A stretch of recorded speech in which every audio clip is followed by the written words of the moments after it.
लता बहू आ गई, दरवाजे में है। कोई आरती की थाली लाओ। अरे गुड़िया, भाभी दरवाजे पर खड़ी है, जल्दी आओ।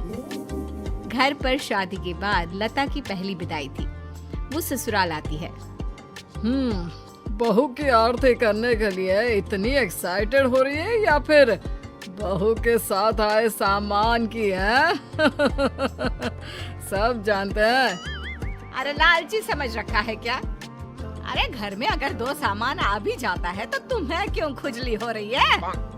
अरे कहाँ हो सब, मेरी बहू आ गई।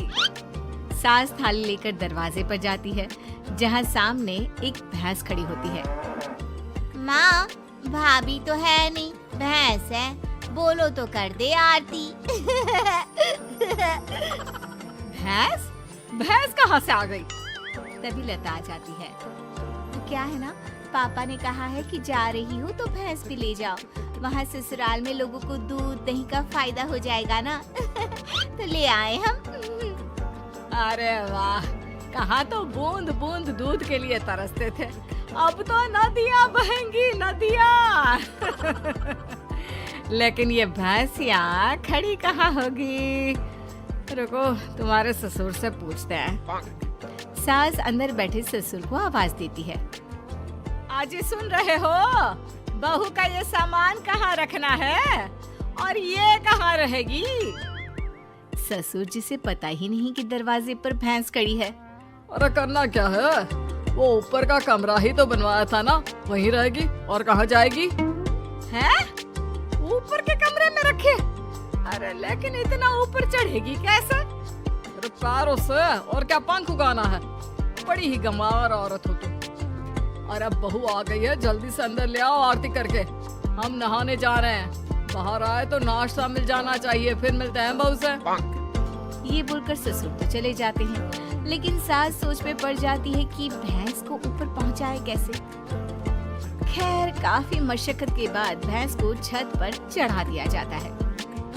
हाय रे, न जाने कैसा ससुराल मिला है, एक तो 3 तल्ले ऊपर कमरा दिया है। सोचा था कि खुली छत है, रोमांटिक माहौल बनेगा, लेकिन नहीं, यहाँ तो मेरी भैंस ही खड़ी कर दी। अब सारा दिन सारी रात इसी के गोबर की मैं कमरे में माहौल जमाएगी। अरे रोती क्यों हो?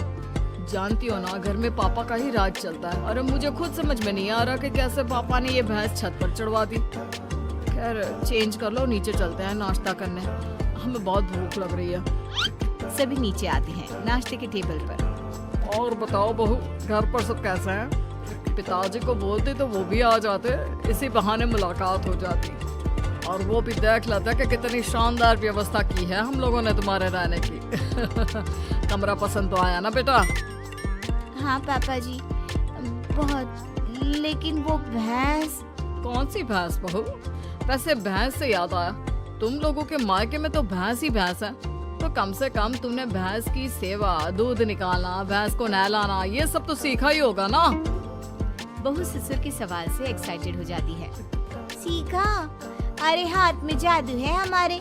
भैंस को देखते हैं कि वो दूध देना शुरू कर देती है, और नहलाने का तो ये है कि अगर हमने भैंस या नहला दी ना पिताजी, तो फिर वो भैंस नहीं रहती। हाँ। क्या बात है?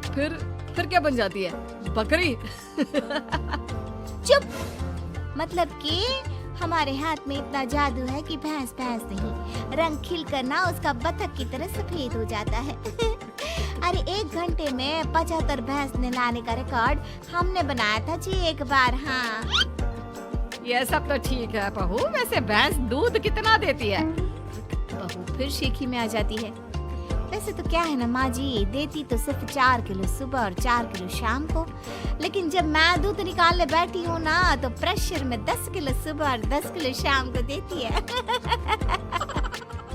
बस फिर क्या, ये सुनकर ससुराल वाले इम्प्रेस हो जाते हैं। ससुर सोच लेते हैं कि इतनी गुणी बहू मिली है तो भैंस तो लाना बनता है। फिर क्या, अगले रोज ससुर दरवाजे पर भैंस खड़ी कर देते हैं। बहू, अरे ओ बहू, देख तो मैं क्या लेकर आया हूँ। तभी बहू एक बाल्टी दूध लेकर आती है। क्या बात है बहू, बाल्टी भरकर दूध कहाँ से आ गया? वैसे देख, दरवाजे में मैंने तेरे लिए एक तोहफा रखा है। बहू दरवाजे पर जाती है जहाँ एक भैंस खड़ी होती है। ये क्या पिताजी, एक और भैंस? एक और नहीं बहू, एक ही है। इसे बाहर ना एक शेड बनाकर खड़ा कर देते हैं, क्या कहते हो?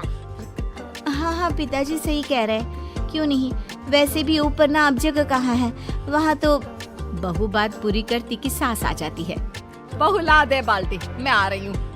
सास बहू से दूध की बाल्टी लेकर चली जाती है और बहू नई भैंस की सेवा में लग जाती है। अगले रोज सुबह सासू माँ, मैं ना आज ससुर जी को बोल दूंगी कि मैं ना दो भैंसों की सेवा नहीं कर सकती, तो वो एक भैंस ना बेच दे। अरे नहीं नहीं बहू, अभी नहीं। अभी तो तू जानती है कि मेरे मायके में शादी आने वाली है।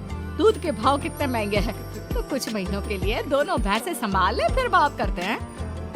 अब बहू सुबह शाम छत की भैंस और बाड़े की भैंस की सेवा करती, उसे नहलाती, दूध निकालती और सास को देती। सास दूध का क्या करती ये किसी को पता नहीं चलता। फिर एक रोज, अरे बहू मैं क्या कर रही हूँ, क्यों ना मैं एक और भैंस ले लूँ। वो क्या है ना, घर में दूध कम पड़ रहा है। कैसी बात कर रही है सासू माँ, घर में दूध कैसे कम पड़ सकता है? इतना दूध तो खुद ग्वाला भी इस्तेमाल नहीं करता जितना हम और आप करते हैं। ना ना ना ना सासू माँ, एक और भैंस की सेवा करना मेरे बस की बात ना है। बहू का डायरेक्ट जवाब सुनकर सास को आ जाता है गुस्सा। अरे क्या बकवास कर रही है, मैंने जो बोल दिया सो बोल दिया, नहीं तो कर मेरी सेवा। आज शाम को कमरे में आ जाना और रात भर मेरे पैर दबाना। माँ जी गला ना दबा दूं, भैंस पालने वाली समझा है क्या? अरे कौन से घर में छत पर भैंस खड़ी होती है, सारा दिन गोबर करती है और एक जगह खड़े खड़े भैंस की पीठ भी अकड़ गई है। तभी बहू की बात ससुर के कान तक आती है। क्या छत पर भैंस? अरे कौन से बेवकूफों के घर में छत पर भैंस होती है बहू, क्या तुम भी? हम लोगों के घर पिताजी, आप ही ने तो खड़ी की है ना मेरे कमरे के बाहर भैंस, सारा दिन गोबर करती रहती है। मैं कभी छत की भैंस देखूं, कभी बाड़े की। हाँ? क्या मैंने कब बोला? अरे जब बहू आई थी विदाई में भैंस लेकर, तब आप ही ने तो मुझसे कहा था ना। गुड गोबर, मैंने बहू को ऊपर के कमरे में ले जाने को कहा था, भैंस को नहीं।